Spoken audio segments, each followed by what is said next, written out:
Hello, guys. How are you doing today? Today we'll be bringing you another interesting lesson of NCRT Science Class Ninth, and these video series are brought to you by Unacademy and will be presented by me, Dipanshu Singh. And this is a bit of information about me. I have done my BTech in computer science with honors from UPTO Lucknow, and I have been a debating champion and as well as an NTSC zonal topper. Apart from that, I have appeared in civil services and Indian Forest Services main examinations thrice, and I have varied interests. Some of them are listed down over here, and basically in music and football, singing, and photography. And as you all know, that this video series are absolutely free for you. And but if you feel like that these courses have been beneficial for you in any way, you can also feel free to contribute. And yeah, if you feel like you can also follow me in an academy. So, taking our the video series forward in the next chapter, today we look at the some of the important concepts of atoms, molecules, and their composition. So, firstly, mixtures are made up of more than one kind of a pure form of matter, known as a substance. And as a substance cannot be separated from other kinds of matter. So this is an important concept. Try and differentiate between a substance and a mixture. Now we can have either two types of mixtures. One is homogeneous and other is heterogeneous. Homogeneous example of that will be a salt in water. It can easily mix in water, so it's an homogeneous mixture. And then heterogeneous is oil and water. Obviously they do not mix well, they do not mix in well, in fact, and you can see oil always floats above the water. So that is an example of a heterogeneous mixture. Now a solution is a homogeneous mixture of two or more substances. Solids, and an example can be solid of for solids is alloys, and therefore obviously gases is also a homogeneous mixture of two or more substances.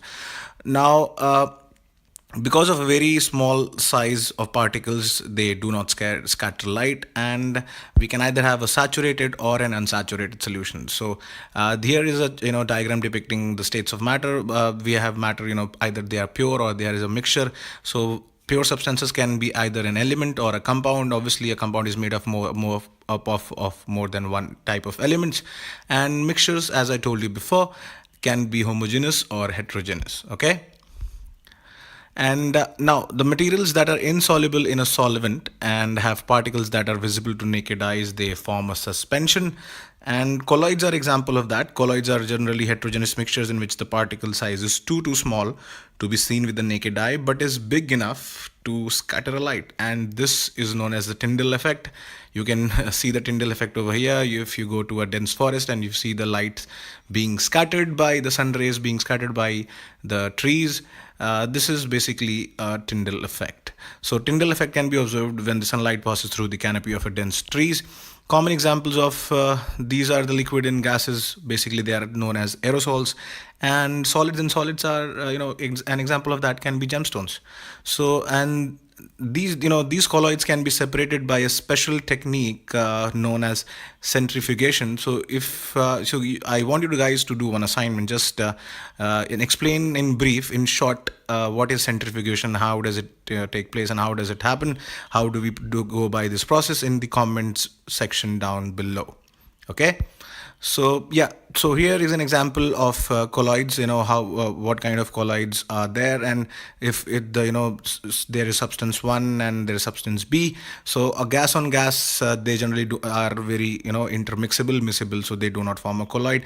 But then if you have a gas on liquid, they have liquid aerosols. So you can pause the slide, you can go through it, what all examples are there for different types of substances that make colloids. And now this is a very important area for UPSC examination or some state service examinations. They always ask you questions related to physical and chemical changes. So we'll look at them one by one. So the interconversion of a state is a physical change because these changes occur without a change in composition and no change in the chemical nature of the substance. Okay, very, very, very important. There's no change in the chemical composition and there's no change in the chemical nature of the substance. There's only a change of physical state. That is why it is known as physical change, not a chemical change. An example of, and here you can differentiate between them, between a chemical and a physical change. Chemical, it cannot be easily reversed, and generally there are new products formed, and all the reactants which are used in this process of a chemical change, they are all used up, and often heat, light, sound, and fizzing occurs.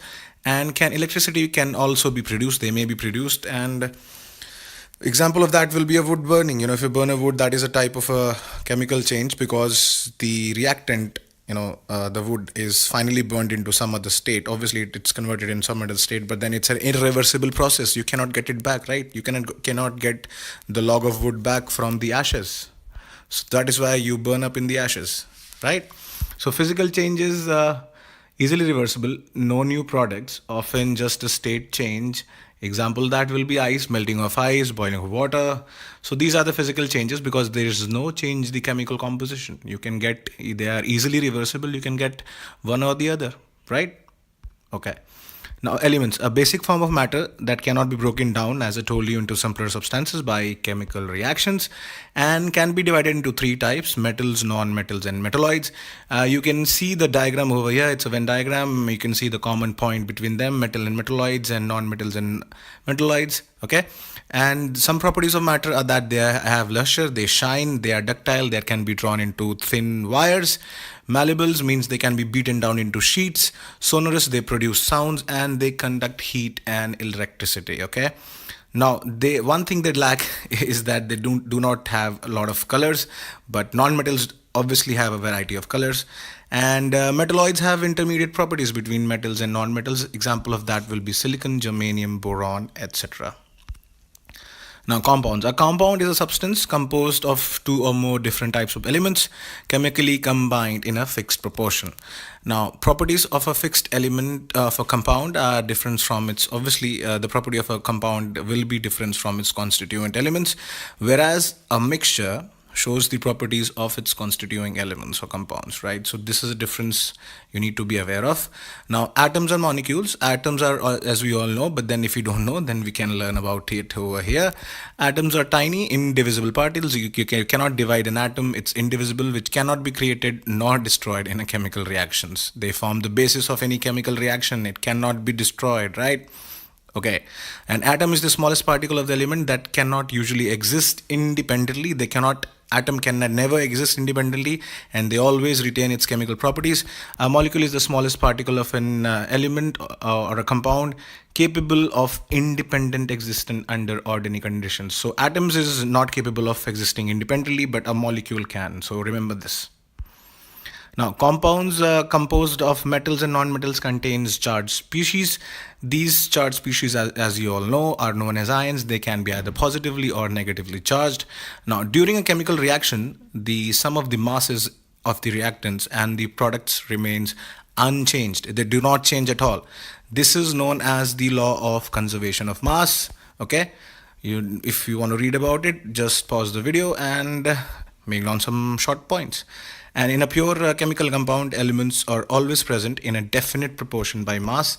This is known as the law of definite proportions. Now, valency is the combining capacity. It is known as the combining capacity of an atom. Not much of a detail to look into, and not the chemical questions related to chemical reactions do not come in exams generally, relevant to government exams. Now, looking at some of the important concepts mentioned in the book in this particular chapter, just a brief overview about it, not much in detail. Okay, not required basically. The atomic number of an element is the same as the number of protons in the nucleus of an atom, and the mass number of an atom is equal to the number of nucleons in its nucleus. And isotopes are items of the same element which have different mass numbers.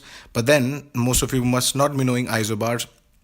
They are atoms having the same mass number but different atomic numbers. So calcium 20 and argon 18 have the same mass numbers, but they have different atomic numbers. So you can take a look over here in detail, pause the slides. So I hope you just like the video series. Give a thumbs up, give us 5-star ratings, and do rate and review, do share it among your friends. Let me know your suggestions in the comment boxes below, and I hope you like this video series. And that's about it for this video. Thank you and have a good day.